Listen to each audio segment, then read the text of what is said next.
nuestra jornada con un espacio muy importante para el liderazgo educativo. Es un rol que es bastante exigente. Sabemos que nos exige muchas cosas. Exige visión, empatía, carácter.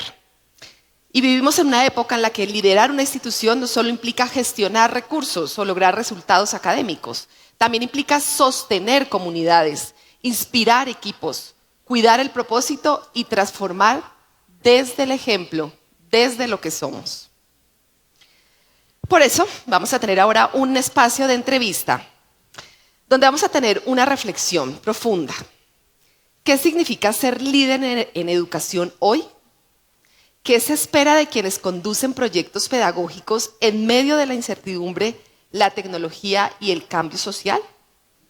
¿Se han preguntado ustedes esto alguna vez? Así que bueno, vamos a tener aquí a nuestro primer invitado, que es Jorge Arturo Yaguno, quien nos acompaña desde México. Él es experto en liderazgo y cultura organizacional. Es profesor de la prestigiosa Escuela de Negocios Mexicana IPADE, en áreas de factor humano y análisis de decisiones. Su investigación aborda el aprendizaje en organizaciones y el papel del error humano en la evolución. Las fortalezas de Jorge son académico, curioso, optimista, adaptable y empático. Aquí tenemos a Jorge Arturo Yaguno. Le acompañará también a Jorge. Vamos a dar un aplauso a Jorge, que nos acompaña en este momento. Por aquí tenemos a nuestro invitado que va entrando. Muchas gracias. Bienvenido, Jorge. Puedes ir tomando asiento. Y también le acompañará Jimena Campos, desde México también, quien ya estuvo con nosotros el día de ayer. Recordemos que Jimena es profesora en Dirección de Operaciones en IPADE Business School de México, donde combina la docencia, la investigación y la consultoría en temas clave como cultura organizacional, experiencia del cliente y del colaborador, operaciones de servicio y balance vida-trabajo. Cuenta con una sólida formación internacional. Es doctora por la Business Administration y magíster en Filosofía y en Administración de Empresas por Maastricht School of Management de Holanda. Es doctora en Administración Estratégica de Empresas por Centrum Pontificia Universidad Católica del Perú y posee un MBA por INALDE Business School de Colombia. Así que un gusto poder contar también con nuestra invitada Jimena Campos. Sus fortalezas, vamos a tener aquí Jimena, hola. Bienvenida. Sus fortalezas. Vamos a tener también aquí las fortalezas de Jimena, que nos cuenta que es comprometida, disciplinada, líder, servicial y humana. Y esta conversación va a ser moderada por Juan Carlos Arias. Es conocido por muchos de nosotros porque ha sido ex-rector del Liceo Campo David, uno de los mejores colegios a nivel nacional en Prueba Saber. Actual director además de Customer Success en Sumun. Juan Carlos es doctor en física, con énfasis en biología de sistemas, y ha dedicado su carrera a la educación, a la innovación y al desarrollo académico. Cuenta con más de 20 años de trayectoria en el sector. Ha trabajado en distinguidos colegios y universidades, donde implementó estrategias basadas en datos para mejorar el rendimiento académico y el bienestar socioemocional de los estudiantes. Damos la bienvenida, Juan Carlos. Un gusto. Bueno, 3 invitados de gran nivel, estamos esperando poder escucharlos. 3 voces que se encuentran para explorar los desafíos reales del liderazgo educativo, desde lo humano, lo estratégico, lo institucional. Bienvenidos a esta entrevista a todos y estamos aquí dispuestos a escucharlos. Un fuerte aplauso. Muchas gracias. Bueno, buenos días todavía. ¿Cómo estamos? Buenos días. Bien, eso, bien. Vamos a subir un poquito esa energía y les cuento por qué. Como he sido maestro, aquí donde me ven, estoy nervioso, como la primera clase. Y yo creo que uno de maestro nunca puede perder eso, porque parte de eso es que debes prepararte, debes entender tu contexto, tu realidad. Yo siempre que empezaba una clase o hablaba delante de los estudiantes, siempre lo he sentido. No sé cómo se hace. Y ahora con el maestro Jorge y la maestra Jimena, pues imagínense cómo estoy acá, y después de todas las personas que han pasado por acá. Y es parte de lo que decía Marta ahorita y quiero llevarme, es que no dejamos de ser humanos por ser maestros y por ser directivos. Y que muchas veces nuestro rol es tan importante que nos convertimos en esa inspiración dentro de las aulas, dentro de nuestras comunidades. Nos volvemos padres muchas veces sin serlo. Nos volvemos amigos, nos volvemos de todo. Y ese es el rol del liderazgo. Y creo que eso es de lo que vamos a hablar hoy. Y por eso les voy diciendo de una vez que esto es una clase. Entonces van preparando sus preguntas, porque quiero es que ellos me ayuden. Ayúdenme, por favor, tengan un poquito de compasión conmigo. Pero además de eso, sé que han tenido una experiencia entre ayer y hoy con grandiosos speakers para poder realmente preguntar esas dudas que yo siempre me hice, y es cómo, ¿no? Todo se puede hablar, todo se puede decir y a veces es tan evidente, pero ¿cuál es la realidad de cada una de las escuelas? Aquí tenemos personas de todas partes del país y la realidad del país es muy diferente en nuestra geografía. Entonces, van anotando esas preguntas. Yo también traje aquí un poquito, a ver cómo va fluyendo, ¿no? Porque me toca ayudarme un poquito en esto. Van anotándolas, les vamos a dar esa oportunidad para que puedan interactuar. Y yo quiero iniciar con esa gran pregunta que es, Jorge, Jimena, ¿qué cualidades o qué debemos tener los líderes en educación, un rector? ¿Cómo es nuestro liderazgo? ¿Cómo llevamos a la inspiración?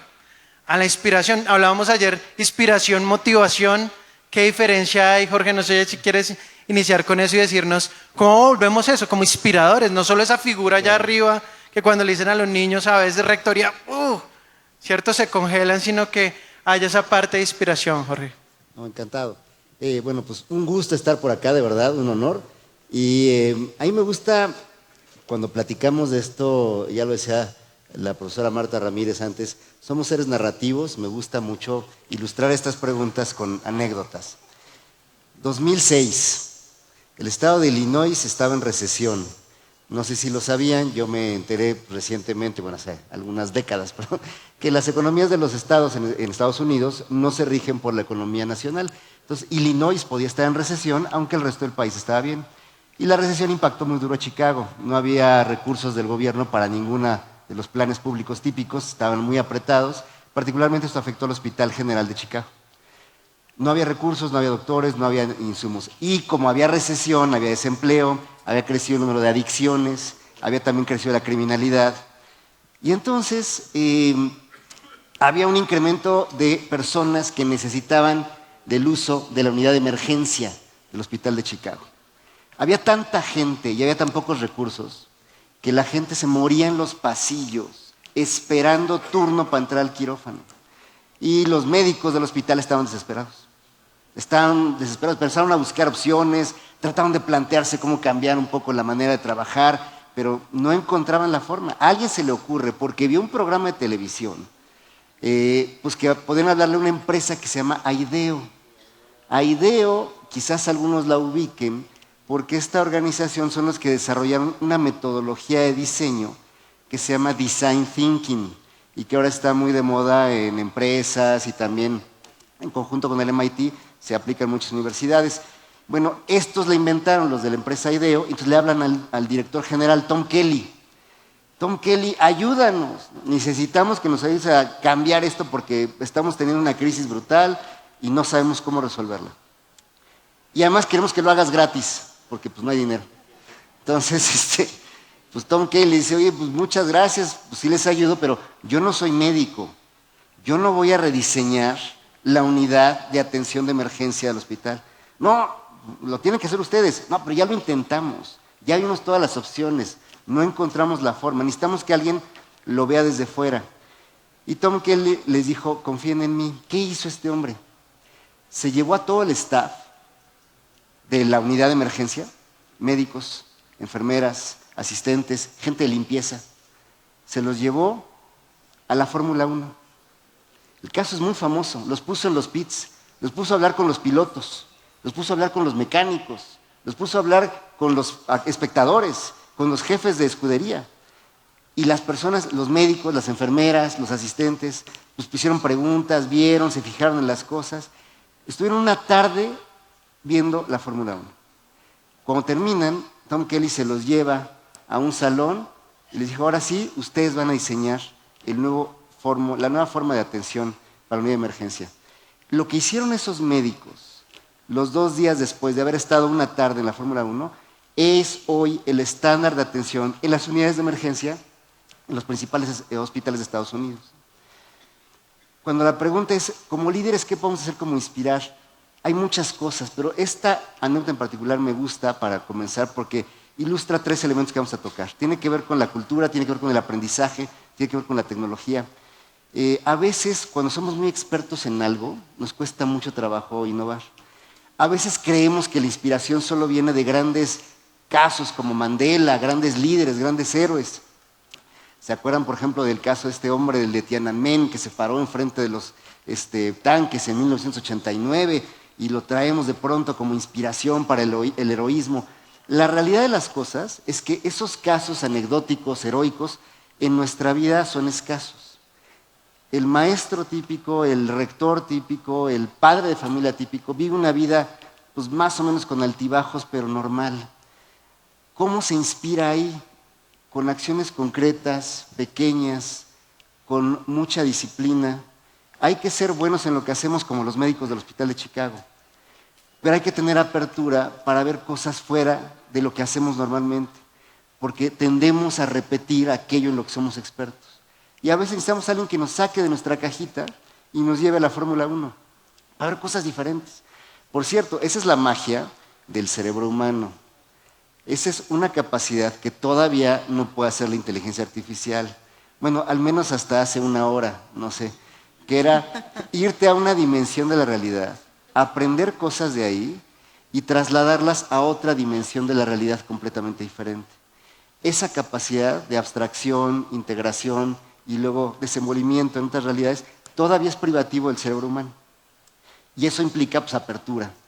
Y finalmente, inspiración porque salvo el nombre de Tom Kelly, y que se les va a olvidar, no te vas a acordar de los nombres no di los nombres de los médicos, solo te hablé del Hospital de Chicago, ya lo podrás buscar por ahí en Google, porque lo importante no son los nombres, los héroes, las personas, lo importante son las acciones, acciones que transforman una realidad médica, algo que parecía inamovible, pues la unidad de emergencia, y que de pronto, con un poco de apertura, los propios expertos la pueden cambiar.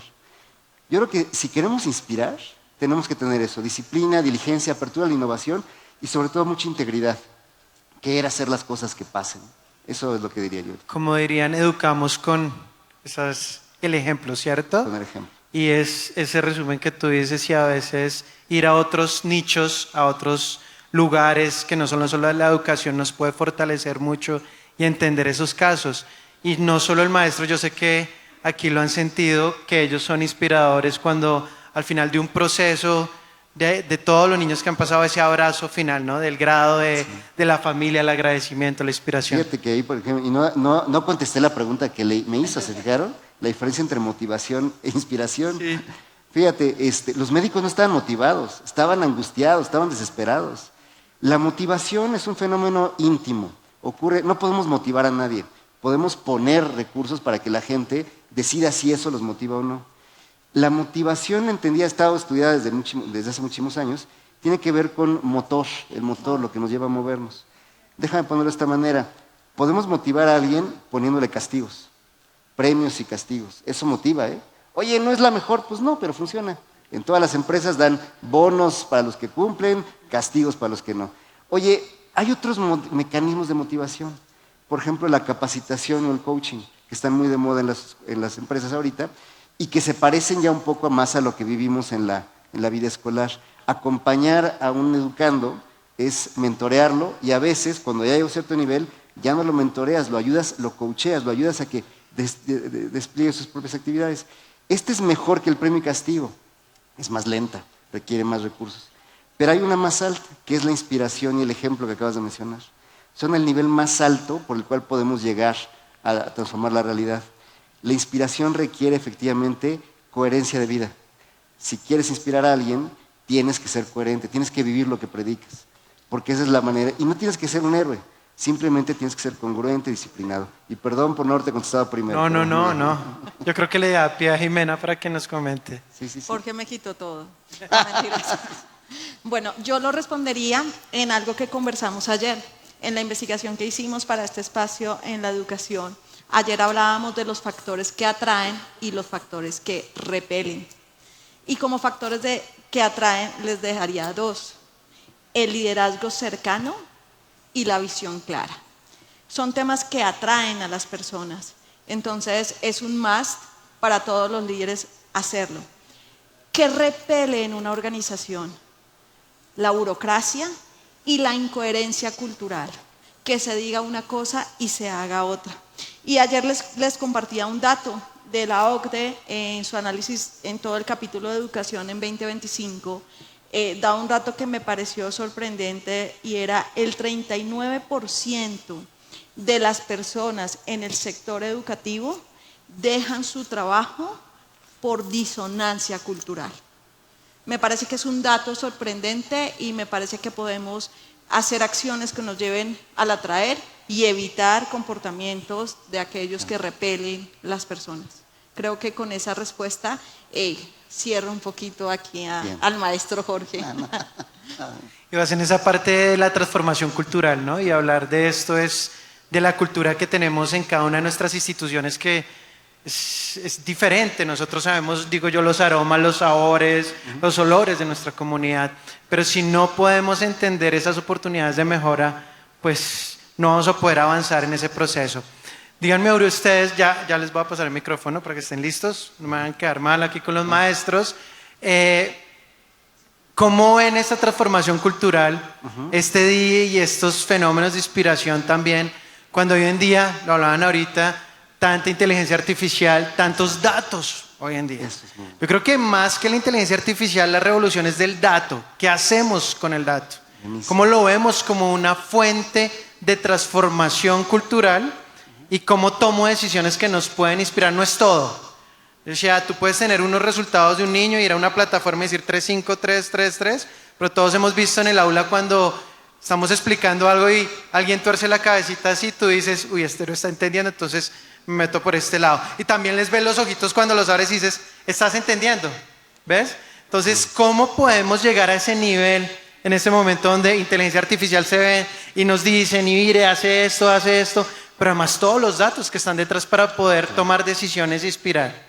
Que empiece, por favor, la profesora. Jimena, sí. Para que no lo robe yo. Con el tema de data yo tengo una visión que no me la quitan hasta ahora con todas las investigaciones y es muy fuerte para directivos y dueños de organizaciones, y es: la data es una necesidad, es una obligación. Definitivamente en todo el análisis de procesos no podemos trabajar sin data. Yo creo que el mundo, la agilidad de hoy es una nueva forma de alfabetización. Sabíamos escribir, pues hoy tenemos que manejar data. Es un reto altísimo para directivos, es un reto muy grande seguramente en las instituciones educativas, pero creo que va a ser el corazón para acercarnos a... Hay dos temas que según la literatura y que coinciden mucho, y es: la data es el corazón, pero que tengo al pie. De una forma tengo que generar competencias en estos, digamos que ayer hablábamos de cliente-usuario, ¿no? En la educación, mi cliente y mi usuario, pues es un montón, ¿no? Los dos sectores en el sector servicios que son diferenciales en cuanto a entender el cliente, pues es el tema de educación y el tema de salud, ¿no? Tengo unos clientes y tengo unos usuarios y normalmente no son los mismos. Pues tengo que entender que para ellos las capacidades que tengo que desarrollar son capacidades dadas hacia pensamientos críticos, relaciones humanas y empatía. Y estas tres capacidades son las que tiene que conversar con la data. El tema no es si es bueno, si es malo, y hablo más de data que incluso de inteligencia artificial, ¿no? Porque es lo grande, es la gran sombrilla. Pero lo que tenemos que saber es que hay que generar las capacidades que conversen con esa data, que podamos aprovechar la inteligencia artificial y todo lo que venga después de, como decía Jorge, hace una hora, pero mientras estamos hablando, este tema tiene un nivel de agilidad, de aprendizaje brutal. Entonces, es conciencia de eso. Yo creo que no es un tema de susto, es un tema de la data es un must, acompáñalo con capacidades de pensamiento crítico, de relaciones. Tenemos que generar relacionamientos y empatía. Y esto que tenemos los humanos se tiene que conectar con esto y seguramente vamos a aportar en el desarrollo del país, en el desarrollo de la industria, en el desarrollo del mundo y del humano. Súper. Jorge, déjame cambiarte uno hacia ese lado, pero ¿será que los datos sí sirven para tomar decisiones en el punto socioemocional, por ejemplo? ¿Tú qué crees? No, por supuesto que sí. Y fíjate que, ya sabes, me gustan los ejemplitos. Le pedí a la gente de apoyo si me ayudan a poner una gráfica, a ver si podemos proyectarla ahorita, y para que aparezca. Yo no me doy cuenta si ya está puesta o no. Si la pueden poner atrás también para que la vea y vea que está activada. Esta gráfica la tomé del Instituto de Investigaciones Eléctricas. Es un paper que se publicó en el año 2010. Y es una gráfica súper interesante. Yo sé que en el momento que digo que una gráfica es interesante, ya piensas, pues este cuate es matemático, qué vida tan aburrida debe tener, ¿no? Pero bueno, ahí está. ¿Por qué es interesante? Porque generó dos polémicas muy fuertes. Y me va a servir mucho para entender y para explicarte esto que acabamos de decir del dato. Esta gráfica, les decía, viene en un paper de investigación que pretendía demostrar que era posible leer la actividad eléctrica del cuerpo humano, particularmente el cerebro, a través de una banda puesta en la muñeca. Es el origen o inicio, comprobación de todo lo que ahora se conoce como la tecnología wearable, los relojitos, los smartwatch, todas estas cosas, ¿no? Lo interesante es que ya había unos que leían, por ejemplo, cosas muy sencillas como el pulso, etc. Esto está midiendo a través de la muñeca la actividad cerebral, la actividad eléctrica cerebral. Por eso fue muy polémica en primer lugar, porque permitió de pronto descubrir, oye, es posible estar leyendo la actividad cerebral pues, de las personas desde diferentes puntos, muy interesante, y esto pues, generó toda una revolución tecnológica. Eso es un dato. Pero alguien vio la gráfica. La gráfica seguía, pues, me parece que 140 niños en edad escolar básica, y esta gráfica, particularmente la de uno de estos niños, que se repetía en todos los casos, pero le llamó la atención, siempre hay alguien que tiene una lectura distinta, siempre hay alguien que ve las cosas diferentes. Fíjate, voy a ver si el clicker me ayuda. Piensa, por ejemplo, cómo se ve la parte donde el niño está en laboratorios, estudiando, haciendo su tarea. Ve el nivel de actividad cerebral, es espectacular. Cuando está haciendo la tarea, cuando está en el laboratorio, la mente está, pues exacto, destellando, ¿no? Ve lo que pasa cuando está durmiendo, ¿no? Cuando está durmiendo, se ven muy claramente los patrones del sueño, pero la actividad cerebral es rica, es intensa. Ve lo que pasa cuando estaba en clase. Espero que en esta charla no. Oye, esto es terrible. No, es un dato. Esto es la parte interesante y a eso quiero llegar. Creo que lo expuso muy bien mi colega. Los datos fríos simplemente son eso, representaciones bidimensionales, tridimensionales. Lo que cuenta es la capacidad de interpretación. Y aquí viene el punto que es crucial, ¿eh? Yo puedo quedarme, la inteligencia artificial, sabemos nosotros, está en la cuarta etapa, ya saben, ¿verdad? Y si no lo saben, pónganse a estudiar, ¿no? Entonces, hubo una primera etapa donde simplemente analizaba el dato, simplemente trataba de sacar estadística, ¿no? Esa parte está muy superada, es de los 60s, de los 70s. Luego vino la parte de este análisis donde se podía empezar a hacer evaluaciones. La segunda etapa fue la etapa evaluativa, donde este análisis primero ya permitía calificar si un dato era bueno o malo. ¿En base a qué? Pues a criterios humanos aplicados. Vino la tercera etapa, que era el modelo predictivo. El modelo predictivo es el que cuando tú te pones en tu celular, quiero ir a tal lugar, y te pone ahí el Waze o el Google, te dice, pues esta ruta parece que es los siguientes 20 minutos, media hora, va a estar bien para ti. Va prediciendo en base a algoritmos que van registrando información en tiempo real e histórica. Y ahorita estamos en esa etapa generativa, donde ya pronto crea cosas, ¿no? Muy bien. Pequeño paréntesis. ¿Por qué todo este rollo? Yo puedo aplicar cualquiera de los 4 criterios a esta gráfica. Me puedo quedar en el mero análisis o evaluación diciendo, caray, parece que las clases no son lo que está ayudando a que la mente del niño esté más brillante. Es un mero análisis evaluativo. Puedo ponerme un análisis predictivo, es decir, pues todos los niños de estas generaciones van a salir aburridos, descontentos de la educación, o van a ser cada vez más demandantes y también sus padres. O puedo, con nivel creativo, verlo de una manera diferente.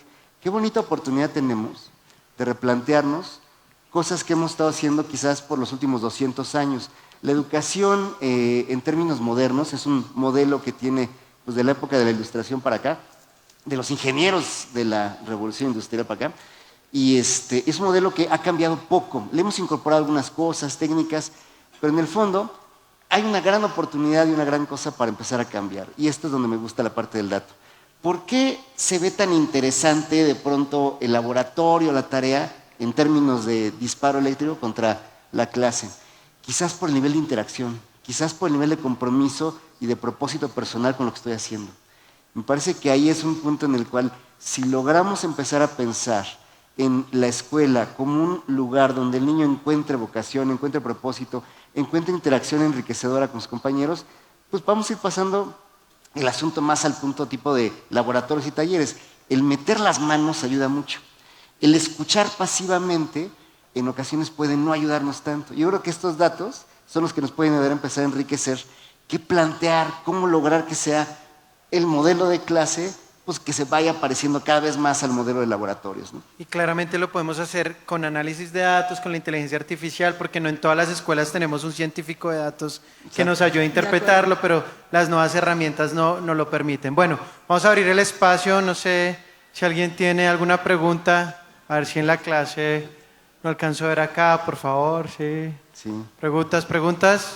Vamos, inspírennos, directivos, allá al fondo, aquí al frente. ¿Será que yo me lanzo acá? Sí, hagámoslo, esto es una clase.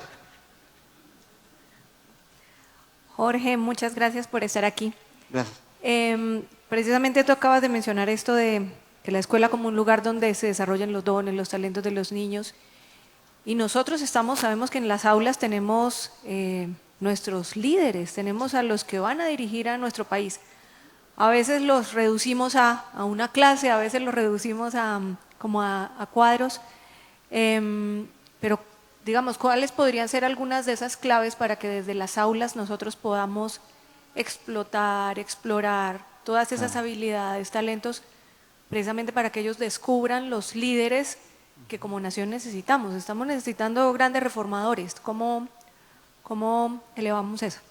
A ver, me encanta, y yo casi diría, a ver, ser te hace, ¿no? Hacer te hace. En la medida en que un educador se ve relacionado con su tarea, meramente, déjame ponerlo con un ejemplo muy grotesco, muy crudo. Se acordarán de esta imagen de hace muchos años que se ha repetido hasta el cansancio, de las personas que están pues, poniendo ladrillos a lo largo de una fila, y va Da Vinci caminando por ahí, le pregunta al primero, ¿qué haces? Y se enoja y dice, pues ¿no lo ves? Estoy pues, poniendo ladrillos, estoy haciendo una barda, ¿no? Va con el segundo y el segundo le dice, lo ve más contento. Y dice, ¿qué haces? Pues estoy construyendo una catedral, ¿no? La persona había resignificado lo que estaba haciendo, aunque la actividad era la misma. El tercero, que está poniéndole un detalle, un cuidado hermosísimo, dice, ¿qué haces? Pues estoy construyendo la casa de Dios. ¿Cómo podemos hacer para que la educación sea distinta? Bueno, el primer trabajo es interno. La tarea del educador es muy ingrata, ya hemos escuchado, y ¿para qué les digo? Ustedes lo saben, ¿no? Es muy demandante, tienes por todos lados exigencias, desde el punto de vista de los padres de familia, el gobierno, la dirección de la escuela, los propios educandos, los niños, las niñas que traen condiciones. Es una labor difícil, compleja, retadora todo el tiempo. Es muy fácil cansarse. Es muy fácil de pronto entregarse al tema de desplazar cajas, poner ladrillos, decir, estoy haciendo una barda, ¿no te das cuenta? Tengo que cumplir un currículo. La ventaja, y esto es lo bonito, es que el ser humano es plástico, es mudable. Y así como un día te deprimes, puedes encontrar el espacio para de pronto empezar a construir. El tema es, tenemos que conscientemente estar mirando a volvernos otra vez personas que quieran trabajar por los niños. Es decir, tenemos que volvernos a convertir en el que está haciendo la casa de Dios. Pero es una labor voluntaria, es un tema íntimo, interno. Esta parte me parece que es la más retadora de todas. El reto siempre está dentro de nosotros. Es cómo lograr descubrirlo. Y a la medida que lo hago, lo que voy construyendo es una interacción con los muchachos más pensando en su beneficio que en cumplir el currículum, que cumplir lo que pide la Secretaría de Educación o pedir tener contento al padre de familia. Es buscar efectivamente el bien de los demás. Cuando hacemos eso trascendemos. Oye, ¿es fácil? No, no es fácil. ¿Quieren hacer cosas fáciles? Métanse de contadores. Suman lo que gastan, suman lo que ganan y luego te les tiene que dar ahí. Entonces, ¿no les gusta eso? Pues A veces pónganse toca atrás. hacerlo también de rector, entonces no es que estemos muy lejos. Jimena, creo que quieres Yo te quería aportar. dar una idea. Aquí se me salió el profesor de operaciones. El aula es un proceso. Yo les diría, revisen ese proceso y les traigo dos teorías. Una tan antigua como Sócrates y la mayéutica. Pregunte, ¿no? Es que nos decía, pregunta y saca. Y otra, en el sector servicio, hace unos años hacia acá, las empresas decidieron, y la teoría habla de un concepto que se llama la coproducción. Y lo pueden ver en Emilia Industrias, lo hacemos todos nosotros todos los días. Hacer el web check-in en nuestro celular, estamos haciendo la mitad del proceso de la aerolínea. Entre miles de ejemplos que sabemos. En el aula y en una sesión de clases, sin importar la edad del niño, si yo hago el proceso, y ojo, dije, está hablando el profesor de operaciones, hago el proceso y comparto la tarea y coproduzco con la persona, vas a tener seguramente una interacción y esa gráfica sería diferente. Yo los invito a eso un poco, a unir la coproducción. Hay mucha literatura de coproducción en la industria del servicio y así como este equipo de personas de la salud fueron a la Fórmula 1, yo los invito a que vean todo lo que ustedes hacen coproduciendo con otras compañías, ¿no? Las gafas que ustedes eligen, todas estas tiendas de muñeca que básicamente la niña hace su muñeca. Hay muchos ejemplos de coproducción.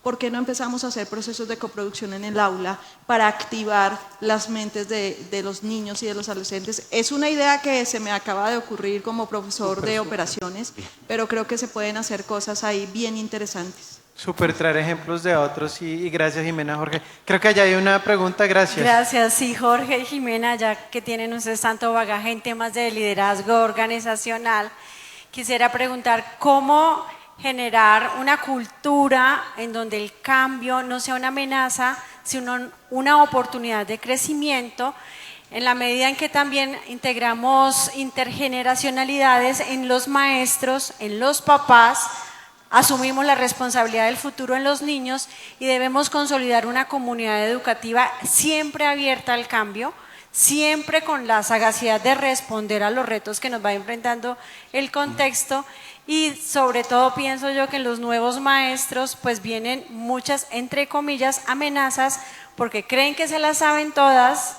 Están los antiguos que también creen que se las saben todas y entonces para cada uno es importante lo que sabe y quiere sobreponerse sobre el otro.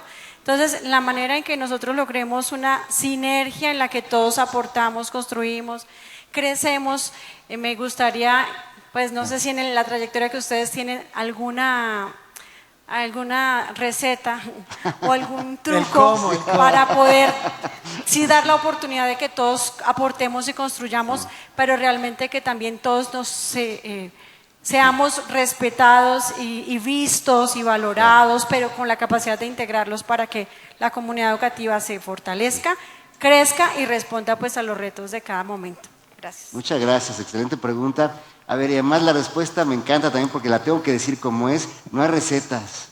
Es más, les tengo una mala noticia.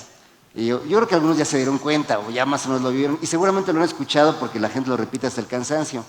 Pues el cambio se ha acelerado tanto que ya nunca sabes qué va a pasar el día de mañana. Hace 3 años no estábamos hablando como hoy de inteligencia artificial. Hace 5 años pues, estábamos metidos en la pandemia y hace 10 estamos hablando de otras cosas. ¿Qué está pasando? Que la capacidad tecnológica, los avances en salud, los avances en dinamismo social han permitido un fenómeno que está ocurriendo por primera vez en la historia de la humanidad. Un fenómeno que tiene probablemente una generación, no más. Y es la convivencia de 5 generaciones en los lugares de trabajo, de convivencia. Típicamente había 2 o 3 generaciones, pues porque nos moríamos. La esperanza de vida ha ido creciendo en los últimos 100 años de manera dramática, lo cual es muy bueno. Y con ello, de pronto, no solamente es esperanza de vida, también es calidad de vida.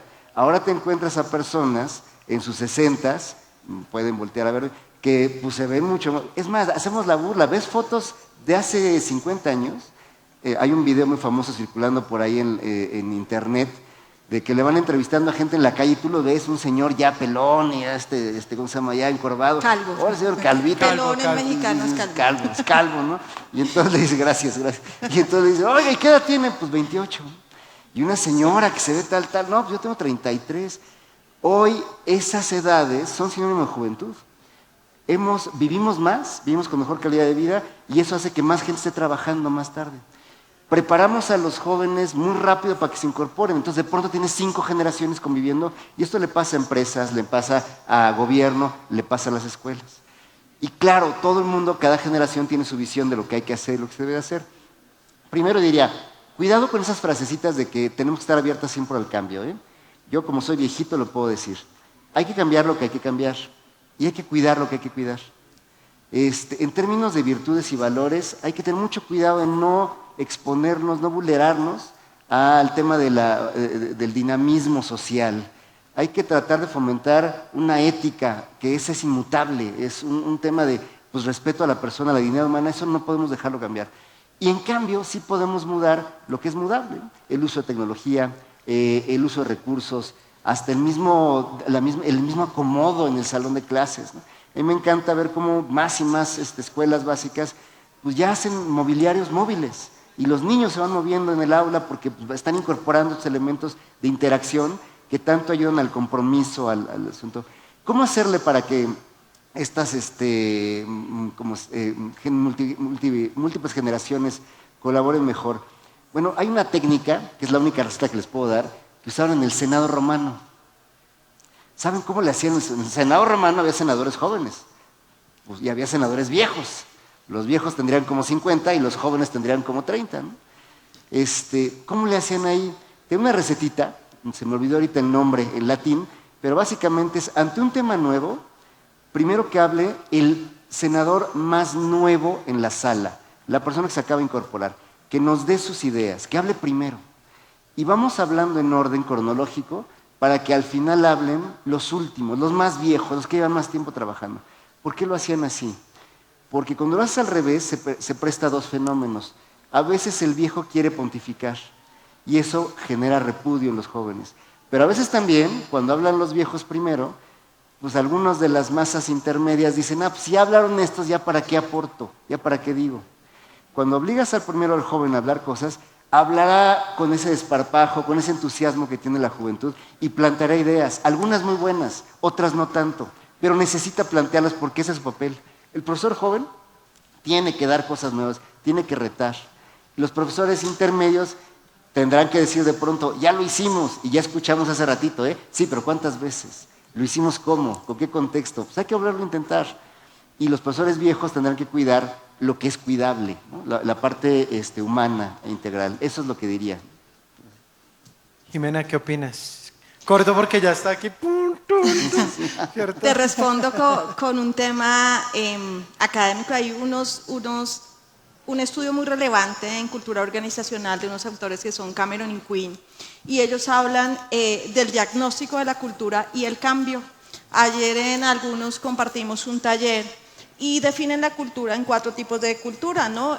Hay 2 cosas que parecen que no son cercanas, como es la flexibilidad de un lado y el control del otro, ¿no? Que parece que si soy flexible, control, pues está al revés. Y de parte horizontal, si tengo una mirada interna de mi institución o tengo una mirada externa hacia el mercado. Y eso al final daba 4 culturas. Lo importante es diagnosticar quién soy. La cultura es un ser vivo. Entonces, yo soy de este estilo, tengo una cultura clan, así soy. Luego, ayer lo identificábamos con el equipo, pero qué poderoso si lo hacemos, por ejemplo, con el equipo directivo, luego con el equipo de profesores, con el equipo coordinadores, con los talentos nuevos, con los profesores, con diferentes equipos. Y lo muy bonito que tiene esta herramienta es que luego te pones a soñar y a pensar en futuro y haces toda tu evaluación de esa cultura a 3 a 5 años, esa que esperas sin restricciones. Encontrar los gaps, las diferencias dentro de la cultura que tengo hoy versus la cultura que yo desearía, le ayuda a su estrategia justo de lo que preguntabas. Y cómo me muevo, y para dónde me muevo, y cómo lo hago. Entonces les recomiendo esta teoría de Cameron Quinn. Investigaron muchísimas empresas para entender un poco eso. Y no es, alguien me preguntaba ayer, o muchos me preguntaban, oiga, yo soy clan, oiga, yo soy muy jerárquico, me doy cuenta, ¿eso está mal? ¿Eso está bien? No está ni mal ni está bien. Así como todos nosotros, yo tengo esta estatura, tengo este color de ojos, pues es lo que es. Ahora, ¿qué quiero hacer? ¿Hacia dónde quiero moverme? Es lo que hay que ver. Y esos gaps te dan la línea estratégica. Si lo entiendo por grupos de personas y puedo que todos participen, que sea, es una de las cosas y de las competencias que tiene hoy el líder muy diferencial, y es esa visión individualista versus hoy la visión de comunidad. O sea, hoy tenemos que pensar en comunidad. Y si hago eso y todos hacen parte de ese estudio, pues puedo llevar mi cultura organizacional a eso que se parece a mi propósito, que es mi estrategia. Y noticia, la cultura cambia, es absolutamente dinámica. Ayer les presentaba un slide donde entendimos Apple como empresa y cómo su cultura ha cambiado a través de los años. Esa es la cultura. Lo importante es estar ahí, es conocer la visión de los otros y es hacer partícipes a todos los miembros de la comunidad educativa. Y saber que la cultura es algo que se mueve, ¿no? Que están los Absolutamente principios, dinámico. que están los principios que son como la base, que así sean, y algunos pensemos que sean antiguos, son los principios. Los principios son importantes tenerlos en una comunidad, pero apoyarnos en todos los procesos y las tecnologías para transformarnos sin perder esos principios y que nos da esa identidad frente a cada una de nuestras comunidades. Porque van a buscar, porque tienes esa oferta diferente de valor, de propósito, que todos están buscando, pero que al final la encuentran en tu institución. Entonces, sí, Jimena, creo que para... Es que justo, sí, ayer hablábamos de eso, ¿no? Mi identidad institucional tiene que ser mi identidad institucional y a partir de eso puedo atraer. Lo que no puedo hacer es buscar esa identidad afuera en el mercado. No, precisamente lo que atrae es la cantidad que tengo una identidad institucional. Esa identidad está ahí, se conoce, no se puede mover con el mercado. Exacto. Bueno, Jimena, Jorge, y especialmente, y me imagino que todos nos vamos con ese sentido de inspiración. Vamos a estar por acá por si se quieren acercar de todas maneras a hablar. Oye, ¿me das permiso de contar una última anécdota? Claro, eso es. Rapidísima. Olvidemos la pantalla, yo creo que nos merecemos otro tiempo. Una sí. última anécdota y ya los Me dejo van a ir. matar, pero... Se los prometo, pero- se los prometo. Una última y ya los dejo Un ir. minuto, mire, un minuto, Sí, un bueno. minuto. ¿Ustedes saben quién es Ronald Wayne? ¿Han escuchado hablar de Ronald Wayne? ¿No, verdad? Deberían. Fíjense que este señor le hablaban todos los días 12 de abril, cada año. ¿Le hablaba quién? La BBC, el Times. Periodistas locales iban a visitarlo a su casa. O sea, Ronald Wayne, ¿cómo está? Buenos días. Pues buenos días. Hoy es 12 de abril. Sí, ya sé. ¿Y cómo se siente? Bien. Ronald Wayne recibía a todos estos periodistas de buena manera. Ya hace 2 años que ya lo dejaron descansar porque el pobre ya está muy viejito. Pero siempre lo buscaban. ¿Por qué buscaban al señor Wayne todos los 12 de abril? Porque el 12 de abril de 1976, Ronald Wayne, que era el tercer accionista, el tercer fundador de la empresa Apple Computers, Ronald Wayne en el acta constitutiva de Apple aparece como el tercer fundador, debajo de Jobs y de Wozniak. Ronald Wayne, esa acta se firmó el 1 de abril de 1976. Ronald Wayne tuvo el 10% de las acciones de Apple por 12 días. Del 1 de abril al 12 de abril, que las vendió por $800. El 10% de las acciones de Apple hoy valen $260 mil millones. El 10% de las acciones de Apple valen hoy $260 mil millones. Bueno, depende de qué humor amanezca Trump, cambian, ¿no?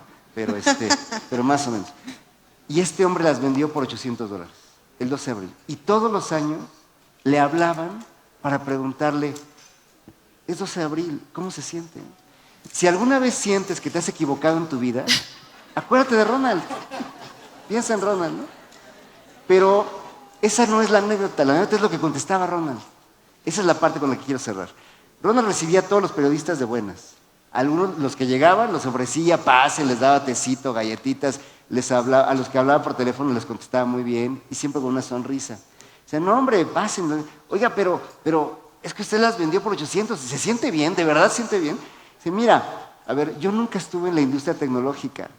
Yo pasaba todos los días caminando enfrente de la casa de Jobs porque había perdido mi trabajo y estaba pagando mi casita que acaba de comprar. Entonces pasaba y estaban estos dos niños, Jobs no se bañaba, pues porque estaba en el Hare Krishna y no sé qué, los dos que habían abandonado la universidad, soldando cosas y armando cosas. Y un día hicimos plática y me pidieron que los ayudara a empacar unas cajas porque habían vendido su primer producto, la Apple I, que hicieron de madera y a mano, no sé qué. Y él les ofrece hacerles el diseño del logotipo, porque él era diseñador gráfico. Y hace el primer logotipo de Apple, que es es un árbol de manzanas y está Newton recargado. Y lo hizo Ronald Wayne. Y les dijo, si quieren se los hago en la factura. Y estos no tenían ni idea que era una factura. ¿Una qué? Pues un documento legal. No, pues le entregamos y nos pagan. No, mi niño, mi amor, mi corazón, es una empresa real, tienen que pagar impuestos, van a tener que, ¿cómo se llama?, confirmar la salida. Entonces, se los lleva de la manita al centro de San Francisco a registrar la empresa. Y entonces, en agradecimiento, le dan el 10% de las acciones de una empresa recién creada por dos hippies que no se bañan y que además pues, hacen cosas en su garage, ¿no?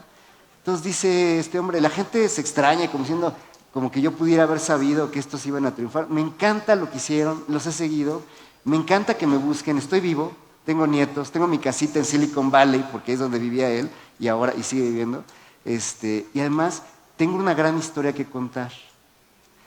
Esto es el último mensaje que les quiero dejar. La vida no es lo que te pasa, la vida es el sentido que tú le vas dando a los acontecimientos que te pasan. Tú escoges darle sentido, tú escoges cada día si esto que vas a vivir te va a transformar o no. Hagámoslo, démosle sentido a nuestra vida. Es lo mejor que podemos hacer para darle sentido a la educación. Muchas gracias. Un aplauso muy grande. Muchísimas gracias, muchísimas gracias. La cultura, qué importante poder abordarla, trabajarla desde nuestras organizaciones. Sin duda, poder trabajar la cultura tendrá grandes beneficios, mejorará nuestro clima escolar, da mayor sentido de pertenencia, crea equipos cohesionados, estudiantes comprometidos y finalmente tiene un impacto muy importante en toda la comunidad para hacerla más humana y feliz. Nos quedamos con grandes aprendizajes y bueno, muchísimas gracias. A ustedes, gracias maestros. Muchas gracias.